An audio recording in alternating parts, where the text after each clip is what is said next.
샬롬, 오늘의 말씀지기 강은영 간사입니다. 오늘도 풍성 큐티를 통해 말씀으로 굳건히 서고 풍성한 하나님의 은혜로 살아가는 여러분 되시길 축복합니다.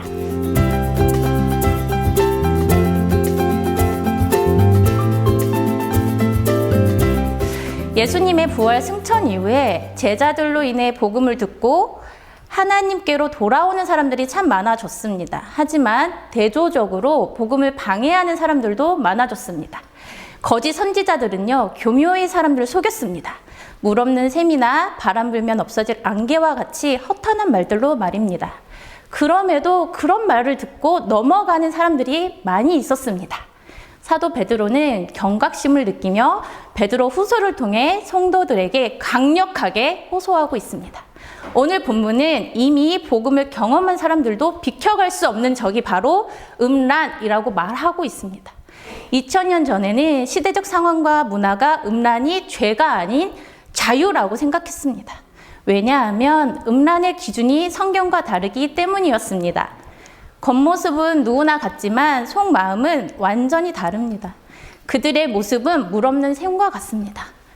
샘에 물이 없다면 그 샘은 아무 필요가 없습니다.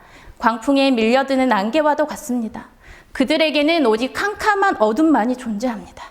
그들에게서 얻은 것이라고는 아무것도 없습니다.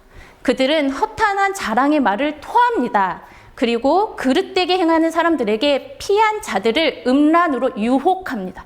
지금은 어떨까요? 더하면 더했지 결코 다르지 않습니다. 음란에 대한 기준이 없는 사람들에게는요, 음란이 더 이상 음란이 아닌 것입니다.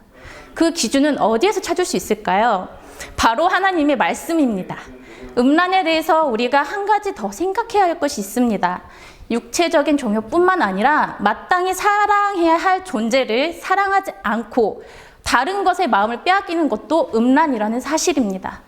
기준 없는 세상 문화의 거짓된 가르침, 그리고 달콤한 유혹에 빠져서 구원받는 자들이 다시 죄인으로 돌아가는 모습을 우리는 볼 수 있습니다.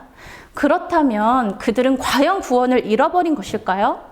하나님은 예수 그리스도 안에 있는 사람을 사랑하시고 결코 떠나지 않으신다고 말씀하셨습니다. 결코 떠나지도 버리지도 않으신다는 이 하나님의 말씀이 거짓말이었을까요?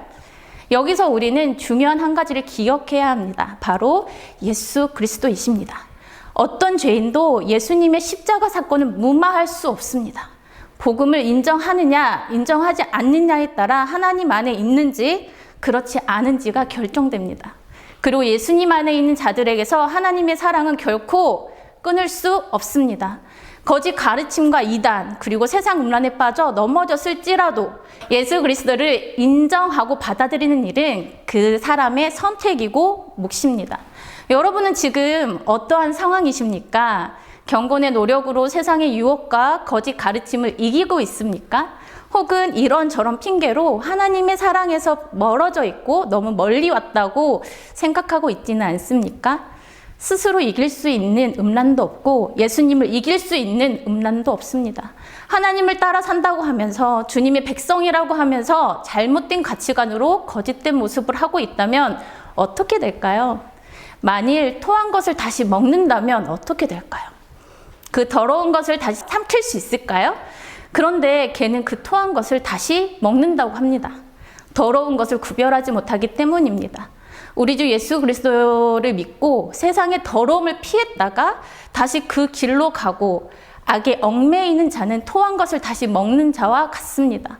또한 오늘 본문은 씻은 몸을 하고도 다시 더러운 곳을 뒹구는 짐승과도 같다고 했습니다.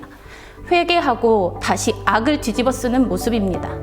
하나님을 따르는 삶을 살고 싶으신가요? 그렇다면 우리의 정체성을 분명히 하고 하나님의 사람답게 하나님의 사람으로 흔들리지 않길 도전합니다. 오늘도 예수 그리스도를 나의 주님으로 고백하고 하나님을 아버지라 부르며 성령님의 도우심을 구하고 승리하는 삶을 살아가는 여러분 되길 응원합니다.